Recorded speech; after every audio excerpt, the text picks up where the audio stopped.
भाई, fundamental rights कर रहे थे अपन। इसके अंदर समानता का अधिकार पढ़ा आपने, ठीक है। तो कुछ रिवाइज कर लेते हैं पहले पूर्व क्लास का अपनी। हाँ, तो आप बताइए अनुच्छेद 15 के अंदर क्या है? 5 चीज़ें थी उसके अंदर: धर्म, मूलवंश, जाति, लिंग और जन्मस्थान के आधार पर किसी के भी साथ डिस्क्रिमिनेशन नहीं किया जाएगा।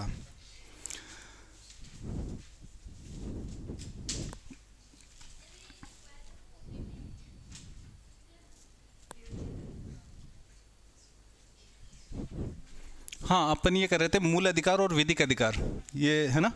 इसके अंदर क्या डिफरेंस है? पहला है मूल अधिकार, इनकी गारंटी व सुरक्षा का प्रावधान स्वयं क्या करता है? संविधान करता है। और विधिक अधिकार में क्या है? इनकी सुरक्षा साधारण कानूनों के द्वारा होती है। साधारण कानून यानी कि जो सामान्य कानून होता है, एक होता है संविधान करता है। संविधान के अंदर प्रावधान है अनुच्छेद 32, संवैधानिक उपचारों का अधिकार। दूसरा है इनका जो परिवर्तन है, परिवर्तन किस प्रकार से किया जाएगा? इसमें संविधान में संशोधन करके, मौलिक जो अधिकार है उसमें परिवर्तन सिर्फ संविधान में संशोधन के द्वारा ही किया जा सकते हैं, साधारण कानूनों के द्वारा नहीं किए जाएंगे। इसमें विधिक अधिकार में परिवर्तन है संसद द्वारा साधारण बहुमत से, यानी कि सामान्य जैसे कोई कानून बनाते हैं वैसे ही साधारण बहुमत से संशोधन किया जा सकता है या परिवर्तन किया जा सकता है। अगला है अपना, इसमें संसदीय विधि के द्वारा समाप्त या कम नहीं किए जा सकते, यानी संसद के द्वारा साधारण कानून एक तो होते हैं संविधान के अंदर, उसका संशोधन करने का एक प्रावधान होता है। जैसे कि मौलिक अधिकार है, मौलिक अधिकारों के लिए अनुच्छेद 32 कहता है संवैधानिक उपचारों का अधिकार। अगर उसके अंदर मौलिक अधिकारों में कोई संशोधन करना है तो अनुच्छेद 368 के तहत ही संशोधन किया जाएगा, ठीक है। जैसे कि संपत्ति का अधिकार मौलिक अधिकार था प्रारंभ में, फिर इसको 42वें संविधान संशोधन के द्वारा हटाया गया और इसको विधिक अधिकार बनाया गया। जबकि साधारण कानून में जैसे कि मतदान की जो आयु है पहले 21 वर्ष थी, उसको घटा करके कितनी कर दी गई? वो साधारण बहुमत से कर दी गई, सामान्य कानून के द्वारा। जैसे कि आपको ये बंधन लगा सकते हैं कि चुनाव लड़ने के लिए योग्यता डिसाइड कर दें कि जो स्नातक होगा वो ही इलेक्शन लड़ सकता है, ये साधारण कानून बना करके कर देंगे। हाँ, इसके अंदर विधिक अधिकार कम या समाप्त किए जा सकते हैं। विधिक अधिकारों को तो समाप्त या कम किया जा सकता है साधारण बहुमत से संसद एक कानून बना करके, जबकि इनके अंदर कमी करनी है तो संविधान संशोधन करके ही किया जाएगा। और संविधान संशोधन के लिए आपको पता है कि संसद के दोनों सदनों के अंदर बहुमत होना चाहिए। कितना? 2/3 बहुमत, ठीक है। अगर दोनों सदनों में अलग अलग होना चाहिए, अगर दोनों सदनों के बीच में अगर किसी विषय को लेकर विवाद हो जाए, मौलिक अधिकारों को टॉपिक को लेकर के, तो इनके लिए संयुक्त अधिवेशन भी नहीं होता है। संयुक्त अधिवेशन जानते हो ना, जॉइंट कमीशन, जॉइंट मीटिंग एक साथ में बैठती है। और उसकी अध्यक्षता कौन करते हैं पता है आपको? लोकसभा के जो स्पीकर होते हैं, अध्यक्ष होते हैं। और उसके लिए एक अनुच्छेद है, आपको पता है ना अनुच्छेद कौन सा है? संयुक्त बैठक के लिए, संसद के दोनों सदनों की संयुक्त बैठक के लिए। हमेशा याद रखना, इमरजेंसी में क्या याद करते हो आप? 108 नंबर ना, अनुच्छेद 108 संबंधित है उससे। हाँ, फिर अगला मूल अधिकार सर्वोच्च न्यायालय में अनुच्छेद 32 व उच्च न्यायालय में अनुच्छेद 226 दोनों के द्वारा परिवर्तनीय है। मूल अधिकार के किस द्वारा, मतलब किस प्रकार से परिवर्तित होंगे? अनुच्छेद 32 सर्वोच्च न्यायालय के द्वारा, और उच्च न्यायालय कौन से अनुच्छेद के तहत करेगा? 226, दोनों के द्वारा परिवर्तनीय। अगर कोई भी व्यक्ति, कोई भी मतलब अपन ने राज्य की परिभाषा बताई थी, कौन कौन लोग राज्य के अंदर शामिल होते हैं, उनमें से कोई भी आपके मौलिक अधिकारों को बाधित करने की कोशिश करेगा तो सर्वोच्च न्यायालय अनुच्छेद 32 के द्वारा उनको लागू करवाएगा, और उच्च न्यायालय जो हाई कोर्ट है वो अनुच्छेद 226 के द्वारा उनको लागू करवाएगा। इनके अंदर केवल उच्च न्यायालय के द्वारा ही ये क्या है? परिवर्तनीय है। जो विधिक अधिकार है सिर्फ उच्च न्यायालय के द्वारा ही परिवर्तनीय, मौलिक इससे सुप्रीम कोर्ट के द्वारा नहीं है। अगला अपना, इन पर प्रतिबंध केवल आपात स्थितियों में ही लगाया जा सकता है। मौलिक अधिकारों में प्रतिबंध कैसे लगाया जा सकता है? सिर्फ आपात परिस्थितियों में ही, सामान्य परिस्थितियों में नहीं लगाया जा सकता है, जबकि इनके अंदर ऐसा संरक्षण प्राप्त नहीं है इनको कि इनके अंदर कभी भी प्रतिबंध लगाया जा सकता है। जैसे कि कोई व्यक्ति है उसको कभी भी रोका जा सकता है, जैसे कि सामान्य विधिक अधिकारों में क्या प्रॉपर्टी का अधिकार है, कानूनी अधिकार है। कोई व्यक्ति प्रॉपर्टी नहीं बेचना चाह रहा है लेकिन सरकार का जो कोई बड़ा प्रोजेक्ट है वो वहाँ पे आ रहा है, तो इससे सरकार का जितना, जैसे कि रोड बनाई जा रही है, हाईवे बनाई जा रही है, हाईवे इधर से बन के तैयार हो गई, इधर से बन के तैयार हो गई, बीच में किसी एक व्यक्ति का खेत आ रहा है या उसकी ज़मीन आ रही है, तो वो सरकार का पूरा प्लान क्या हो रहा है, चौपट हो रहा है। और वो हाईवे बनेगी तो लोगों को, मैक्सिमम लोगों को क्या होगी, सुविधा होगी। तो ऐसे मामले के अंदर वो क्या कर सकता है, उसकी जो खेत की ज़मीन है उसको मुआवजा देकर के अधिग्रहण किया जा सकता है, उसको संरक्षण प्राप्त नहीं मौलिक अधिकार होगा। हाँ, उसको जो वर्तमान उसकी जो प्राइस वैल्यू है उससे 3-4 गुना दे दी जाती है प्राइस। इसके अंदर है सार्वजनिक कल्याण के नाम पर उसे जमीन अधिग्रहण की जा सकती है, मतलब मैक्सिमम लोगों का अधिकार हो रहा है, उनका हित हो रहा है इससे। जैसे अपन करते हैं ना, आरक्षण की जो व्यवस्था की गई है, आरक्षण की व्यवस्था क्यों है, क्योंकि जो लोग सदियों से ही पिछड़े हुए हैं, दबे कुचले लोग हैं, उनको ऊपर उठाने के लिए जो सामान्य वर्ग वाले जो लोग कहते हैं कि उनके पास योग्यता नहीं है या वो अनकैपेबल है, कैपेबल सब है लेकिन उनको अवसर नहीं मिले, इसलिए ऐसा सकारात्मक प्रोविज़न किए गए।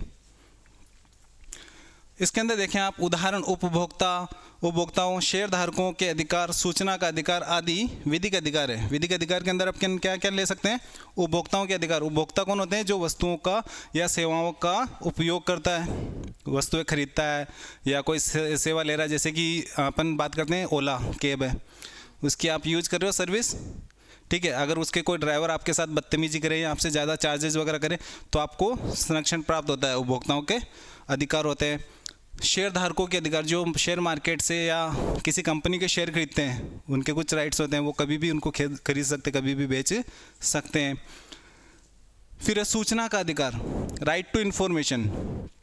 सरकार के किसी विभाग से आपको सूचना प्राप्त करनी है, यह आपका अधिकार है। ये 2005 से लागू हुआ है और इसकी शुरुआत कहाँ से हुई, आपके ब्यावर शहर से, वहाँ से आंदोलन शुरू हुआ था इसका।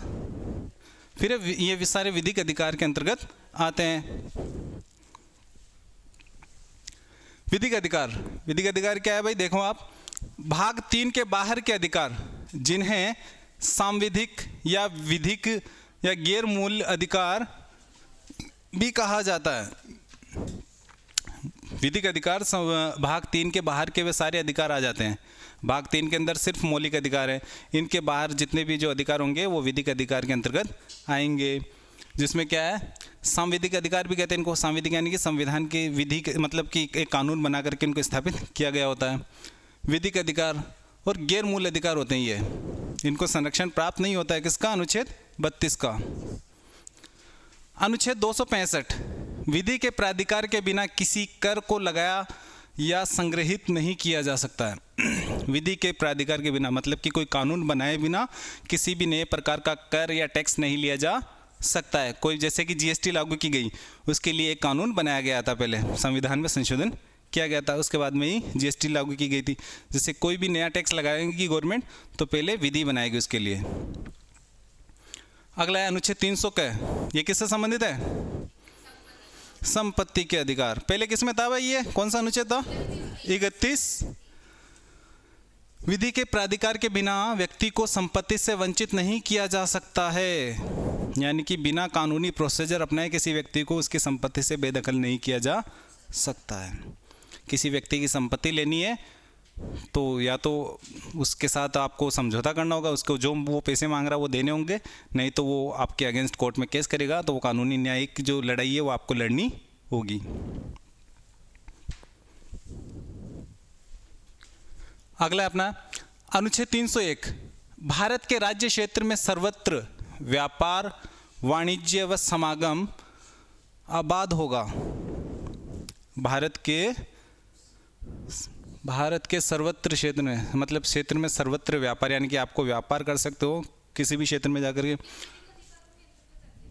कौन से, हाँ, मतलब कि जितने भी अनुच्छेद 14 से लेके 32 के बाहर जितने भी हैं वो सारे विधिक अधिकार के अंदर आएंगे। वैसे तो भाग 3 में क्या है 12 से लेके 35 तक है, लेकिन 32वां मौलिक वो है क्या नाम है संवैधानिक उपचारों का अधिकार है। और उसके बाद में जो 33, 34, 35 आएंगे वो आएंगे मार्शल लॉ वगैरह, सैनिक कानून वगैरह आते हैं उसके अंतर्गत। तो ये 301 में ये भी विधिक अधिकार है। भारत के राज्य क्षेत्र में सर्वत्र व्यापार, वाणिज्य व समागम क्या होगा, आबाद होगा, बिना बाधा के होगा। फिर अनुच्छेद 325, अनुच्छेद 325 क्या कहता है भाई, धर्म, मूलवंश, जाति या लिंग भेद के बिना मतदाता सूची में स्थान यानी कि इनमें से जो ऊपर दिए गए हैं धर्म, मूलवंश, जाति, लिंग के भेद के बिना मतदाता सूची में सबका नाम होना चाहिए। किसी ये मतलब इन 4-5 चीज़ों के आधार पर भेदभाव नहीं किया जाएगा मतदाता सूची बनाते वक्त। उसके अंदर शर्त क्या रखी जा सकती है, देखो यहाँ पे जन्म स्थान या मूल निवास का वो नहीं है इसके अंदर, उसके आधार पर भेदभाव किया जा सकता है, लेकिन इनके आधार पर नहीं होगा। अगला है अनुच्छेद 326, सार्वभौमिक वयस्क मताधिकार फॉर MLA MP के निर्वाचन हेतु, यानी कि लोकसभा और विधानसभाओं के चुनाव के लिए सभी को मतदान का अधिकार होगा। अब इसका मतलब ये नहीं है कि जैसे कि विधानसभा के चुनाव हो रहे हैं, कोई यूपी वाला यहाँ पे जो रह रहा है किशनगढ़ के अंदर वो कह रहा है मैं भी यहाँ पे विधानसभा के लिए चुनाव के अंदर क्या करूँगा, मतदान करूँगा, वो नहीं कर सकता है क्योंकि वो यहाँ का राजस्थान का नागरिक नहीं है ना, यहाँ का डोमिसाइल स्टेट नहीं है उसका। ये लोकसभा के लिए वो कर सकता है, वो भी कहाँ पे, जहाँ पे उसकी मतदाता सूची में जहाँ पे उसका नाम रजिस्टर्ड है। अगला है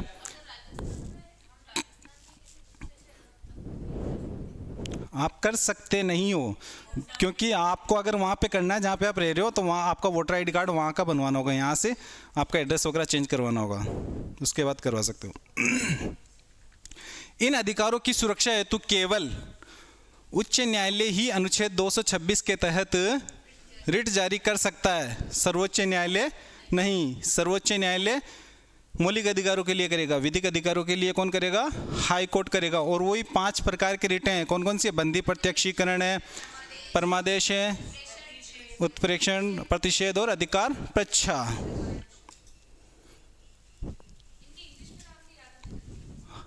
नहीं, इंग्लिश में जरूरी नहीं है, जो पेपर आता है बाइलिंगुअल आता है, दोनों आता है। अगर किसी को हिंदी नाम समझने में कन्फ्यूजन है तो इंग्लिश में भी याद कर लें, क्योंकि पॉलिटिकल साइंस का जो पॉलिटी का जो पेपर आता है हमेशा बाइलिंगुअल आता है, दोनों साइड में आएगा। फिर मूल अधिकार देखें आप, ये इसका उल्लेख किस में है भाई, भाग 3 में अनुच्छेद 12 से 35 है। संख्या मूल संविधान में कितनी है, 7, वर्तमान में 6। संपत्ति का अधिकार मूल अधिकार जो था वो 44वें संविधान संशोधन के द्वारा, कब, 1978 में।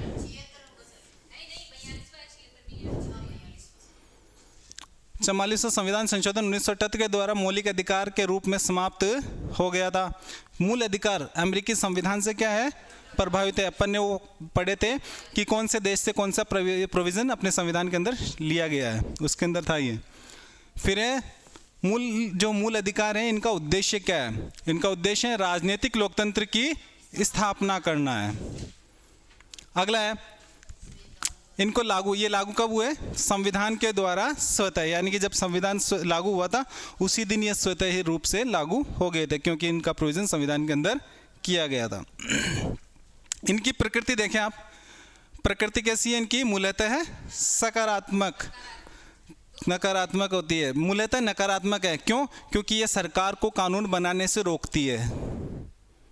व्यक्ति के लिए सकारात्मक है लेकिन ये नकारात्मक सरकार के लिए है, और कुछ मामले में व्यक्ति के लिए भी नकारात्मक, मूलतः नकारात्मक है ये, मेन रूप से नकारात्मक। फिर इनमें देखें आप संरक्षण या सुरक्षा, इनको संरक्षण या सुरक्षा अनुच्छेद 32 सुप्रीम कोर्ट के द्वारा और अनुच्छेद 226 उच्च न्यायालय या हाई कोर्ट के द्वारा।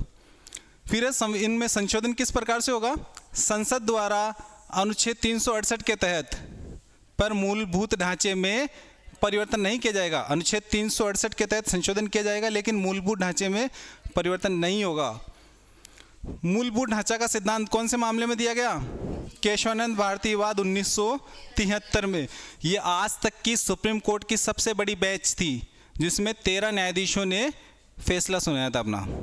अगर अब इसको बदलना है तो 13 न्यायाधीशों से बड़ी बेंच बनानी होगी, करीबन 15 की, 17 की, ऐसी। आज तक तो सबसे बड़ी सुप्रीम कोर्ट की कोई बेंच बैठी है वो 13 न्यायाधीशों की बैठी है, यानी कि बेंच जानते हो ना, 13 न्यायाधीश एक साथ बैठ करके किसी एक फैसले का डिसीजन देते हैं बहुमत से। उसमें 14 न्यायाधीश नहीं होंगे, या तो 15 ही होंगे अब, क्योंकि 14 होंगे तो क्या पता 7-7 हो जाए, आधे आधे, तो फिर वो एक का हो जाए किस तरफ फैसला दे, इसलिए 15 होंगे कम से कम। अब अगर इसको चेंज करना होगा आगे। मूल अधिकारों की विशेषताएं।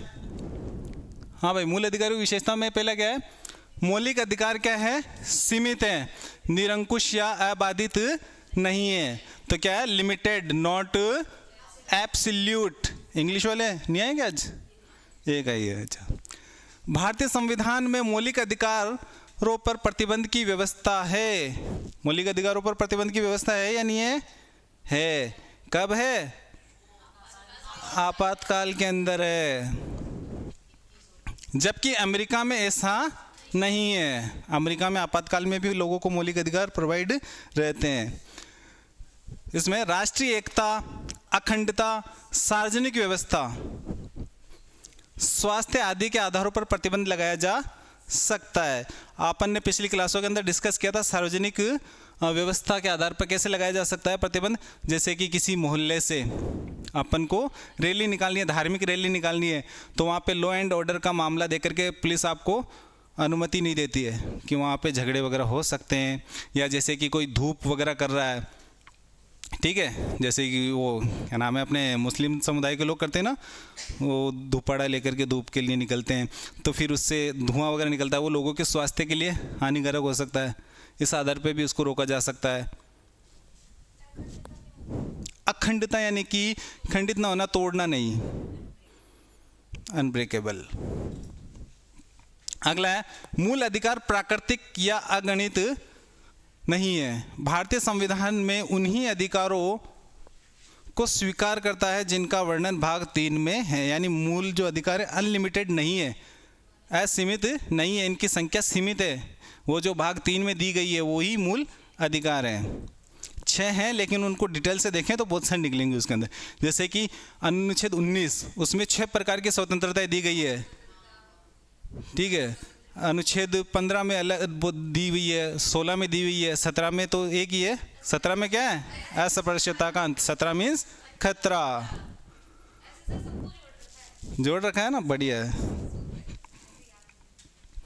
भाई। देखो ट्रिक है ना, आप बनाया करो। उसमें जो अनुच्छेद देते हैं उसके पहला जो वर्ड होता है ना, उसमें क्या चीज़ विशेषताएं हैं उनको लो, उनसे कोई मूवी का नाम जोड़ लो, या कोई एक स्टोरी क्रिएट कर लो उनके ऊपर, कोई वाक्य सेंटेंस कर लो। हाँ, अगला है भाई अपने, कुछ मूल अधिकार राज्य के अलावा व्यक्तियों के विरुद्ध भी है। भाई मूल अधिकार राज्य के विरुद्ध होते हैं। कैसे होते हैं? राज्य कानून नहीं बना सकता मूल अधिकारों के लिए, ठीक है। वैसे ही कुछ मूल अधिकार राज्य के अलावा व्यक्तियों के विरुद्ध भी है। जैसे कि कोई व्यक्ति है, किसी को बंदी नहीं बना सकता है, उससे बिना बिना पैसे के काम नहीं करवा सकता, बेगार वगैरह नहीं करवा सकता है, उसका शोषण नहीं कर सकता है। सामान्यतः मूल अधिकार राज्य के विरुद्ध नागरिकों या व्यक्तियों को प्रदान किए गए हैं, पर अनुच्छेद 17 क्या है, अस्पृश्यता तथा अनुच्छेद 23 व 24 व्यक्तियों के विरुद्ध भी है। अनुच्छेद 17 में मतलब कि राज्य तो भेदभाव नहीं करेगा किसी भी फॉर्म के अंदर, अनुच्छेद 17 के तहत भेदभाव नहीं करेगा, यानी अनटचेबिलिटी नहीं करेगा। लेकिन व्यक्ति जो करते हैं ना, आज भी होती है अनटचेबिलिटी, किसी ना किसी रूप में अपन अक्सर देखते रहते हैं, चाहे वो टीवी के अंदर देखें या न्यूज़ के अंदर, न्यूज़पेपर में देखें अपन। फॉर एग्जाम्पल बताने की आवश्यकता नहीं है, पिछली क्लासों में आपको सब बताया हुआ, रिकॉर्ड हो रहा है। अर्थात कोई एक व्यक्ति दूसरे के इन अधिकारों का अतिक्रमण नहीं कर सकता है। मौलिक अधिकारों के अंदर क्या है, किसी भी व्यक्ति को ये राइट नहीं है कि कोई व्यक्ति किसी दूसरे व्यक्ति के अधिकारों का अतिक्रमण करे। अगला है आपातकाल में निलंबन। मौलिक अधिकारों का आपातकाल में निलंबन। राष्ट्रीय आपात के समय राष्ट्रपति अनुच्छेद 20 व 21 को छोड़कर शेष मूल अधिकारों में किसी को भी निलंबित कर सकता है, किसी का भी निलंबन कर सकता है। 2 अनुच्छेदों को नहीं करेगा वो। अनुच्छेद 20 और 21 में जो लोगों को मौलिक अधिकार दिए गए हैं वो आपातकाल में भी लागू रहेंगे।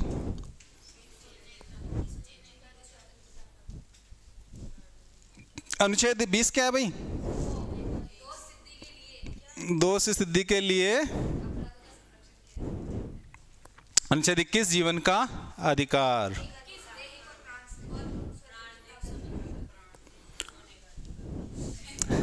सोने का अधिकार, जीवन साथी चुनने का अधिकार, बहुत सारा विस्तृत है। सबसे बड़ा विस्तृत जो अधिकार है उसमें 21 आता है। वैसे उसके अंदर बहुत सारी स्वतंत्रता है, जैसे कि शांतिपूर्वक आराम करने का अधिकार। कोई व्यक्ति नाइट की ड्यूटी कर रहा है तो दिन में सोएगा बेचारा, तो उसके घर के बाहर कोई बच्चे ये खेलते रहते हैं, शोर शराबा करते रहते हैं या डीजे वगैरह बजाते रहते हैं, तो उनको रुका सकता है।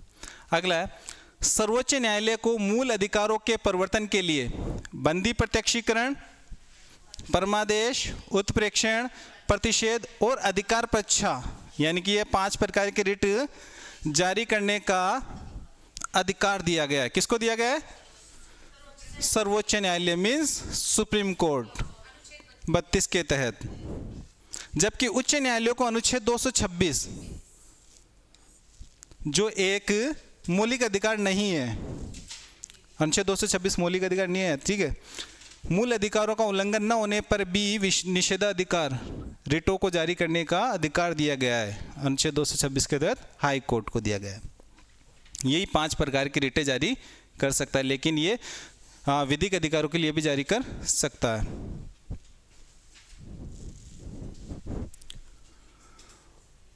मूल अधिकार स्थायी नहीं है। मूल अधिकार स्थायी है क्या? स्थायी नहीं है। फॉर एग्जाम्पल संपत्ति का अधिकार था मूल अधिकार, उसको हटा दिया गया है, विधिक अधिकार बना दिया गया, नहीं चेंज हुआ ना उसमें। वैसे संसद इनमें कटौती या कमी कर सकती है, पर अनुच्छेद 368 के तहत संविधान संशोधन द्वारा ही कर सकती है, साधारण विधेयक द्वारा नहीं कर सकती है। कमी का उदाहरण संपत्ति का अधिकार है। ये नकारात्मक व सकारात्मक दोनों है। मौलिक अधिकार नकारात्मक और सकारात्मक। मूलतः क्या है? नकारात्मक है, लेकिन ये सकारात्मक भी है। नकारात्मक यानी कि राज्य की शक्ति पर निर्बंध या प्रतिबंध लगाते हैं, यानी कि राज्य को कानून बनाने से रोकते हैं। यानी कि सभी विषय में नहीं, मौलिक अधिकारों के विषय में कानून बनाने से ये रोकते हैं। उदाहरण क्या है? अनुच्छेद 14, 15, 16, 20 और 21। अनुच्छेद 14 क्या है भाई? विधि के समक्ष समानता का अधिकार। अनुच्छेद 15 धर्म, मूलवंश, जाति, लिंग, जन्म स्थान के आधार पर भेदभाव का निषेध। भाषा और नहीं, जन्म स्थान नहीं, निवास स्थान है उसमें। फिर अनुच्छेद 16 अवसर की समानता का, लोक नियोजन के विषय में अवसर की समानता का अधिकार दिया गया आपने। फिर है अनुच्छेद 20 क्या है? दो सिद्धि में अपराधों का संरक्षण, यानी कि कोई भी व्यक्ति जिसको अरेस्ट किया जा रहा है उसको ये जानने का अधिकार है कि आप मुझे किस जुर्म में अरेस्ट कर रहे हो, या उसको अपना लॉयर करने का अधिकार है, अपने लॉयर से बात करने का अधिकार है।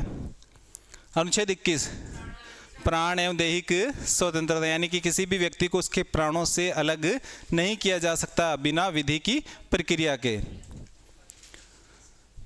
अब इसमें जो सकारात्मक है प्राविधान वो क्या है? व्यक्तियों के लिए विशेष सुविधाओं की व्यवस्था करते हैं मौलिक अधिकार। व्यक्तियों के लिए विशेष सुविधाएं कैसे? जैसे कि निःशुल्क शिक्षा का क्या है? अधिकार दिया गया है।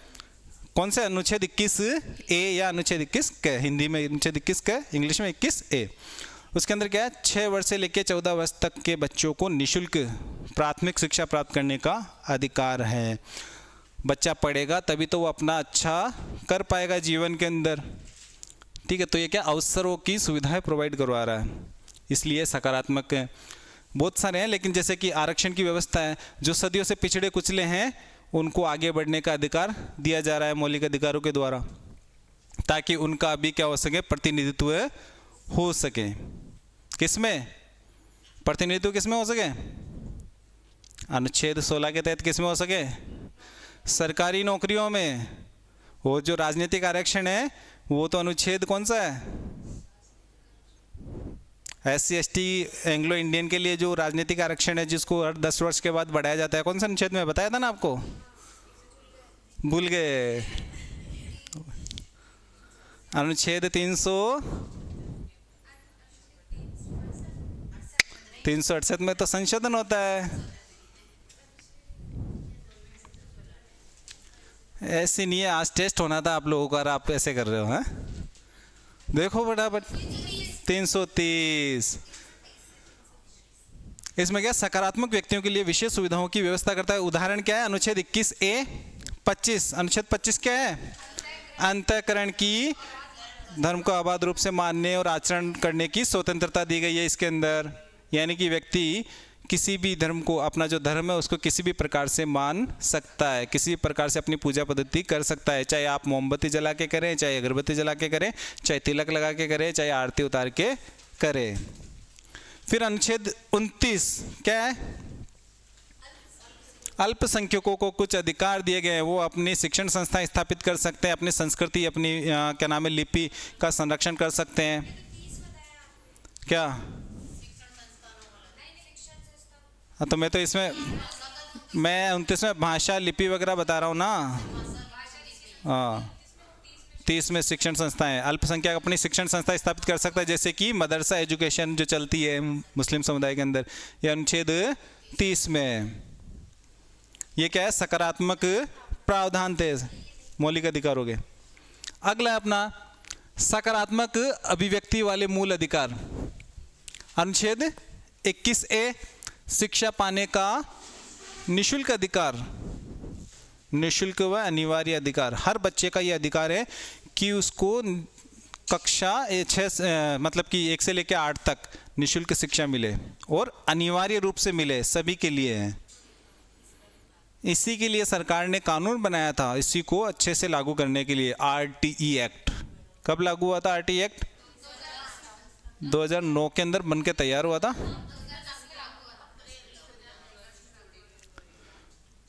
फिर अनुच्छेद 25 अंतःकरण की और धर्म के अबाध रूप से मानने, आचरण और प्रचार करने की क्या है?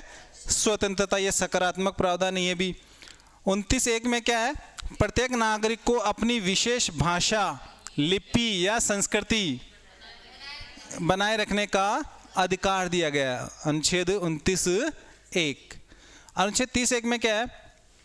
धार्मिक या भाषाई अल्पसंख्यकों को अपनी रुचि की शिक्षण संस्था स्थापित करने का, स्थापित करेगा तो उसको अच्छे से वही चलाएगा, उसका मतलब मैनेजमेंट वगैरह वही करेगा, ये उसको अधिकार दिया गया। अनुच्छेद 30(1) के तहत दिया गया।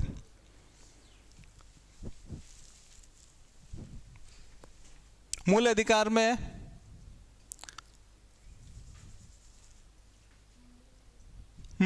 मूल अधिकार भाग 3 में अनुच्छेद 12 से 35 है। इसमें अनुच्छेद 31 डिलीट हुआ है, बाकी सारे काउंट कर लेना कितने अनुच्छेद है। अनुच्छेद 12 क्या कहता है? राज्य। इस अनुच्छेद में राज्य को परिभाषित किया गया, यानी राज्य के अंदर क्या क्या चीजें शामिल होगी। राज्य की यह परिभाषा भाग 3 मूल अधिकार व भाग 4 नीति निर्देशक तत्व दोनों पर लागू होती है। यानी कि जो राज्य की जो परिभाषा इसमें दी गई है भाग 3 में, वही भाग 4 में भी राज्य की परिभाषा होगी सेम। फिर अनुच्छेद 12 के अनुसार राज्य में शामिल है भारत सरकार एवं संसद, प्रत्येक राज्य की सरकार व विधान मंडल। विधान मंडल क्यों कहते हैं? विधान मंडल में कौन कौन लोग शामिल होते हैं? किसी बस? अच्छा, संसद में कौन कौन शामिल होते हैं? तो वैसे ही विधानमंडल में भी तो होते हैं। राज्यपाल को काउंट नहीं करोगे? हाँ,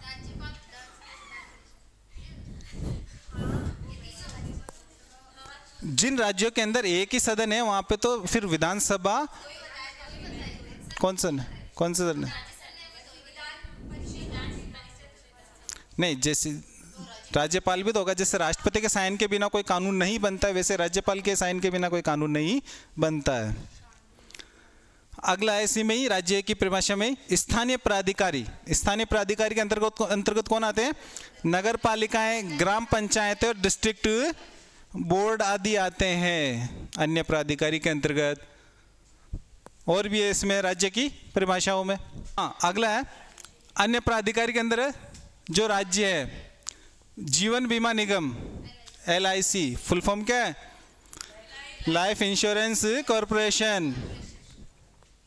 फिर अगला है तेल एवं प्राकृतिक गैस आयोग ONGC, oil and natural gas corporation.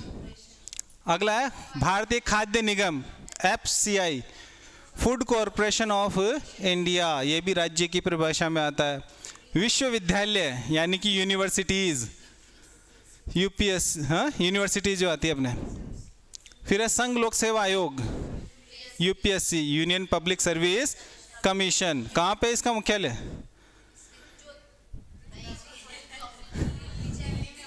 अरे दिल्ली में है।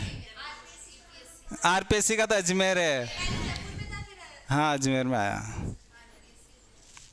फिर राष्ट्रीयकृत बैंक, ये भी राज्य की परिभाषा के अंतर्गत आते हैं, यानी कि नेशनलिस्ट बैंक, सरकारी जो बैंक वगैरह है। तो राज्य की परिभाषा में इसके अलावा भी और आते हैं। ये तो कुछ चीज़ें थी जो वर्णित हो गई है, इनके अलावा भी और चीज़ें आती हैं। अनुच्छेद 12 में राज्य की परिभाषा में जो अंग आते हैं वे अंतिम नहीं है, और भी इसमें शामिल हो सकते हैं। अनुच्छेद 13 क्या कहता है? मूल अधिकारों से असंगत या उनका अल्पीकरण, यानी कि उनको कम करने वाली विधियाँ, लॉज, ठीक है, यानी कि अल्पसंख्यकों, ये मौलिक अधिकारों को कम करने वाली विधियाँ आती है अनुच्छेद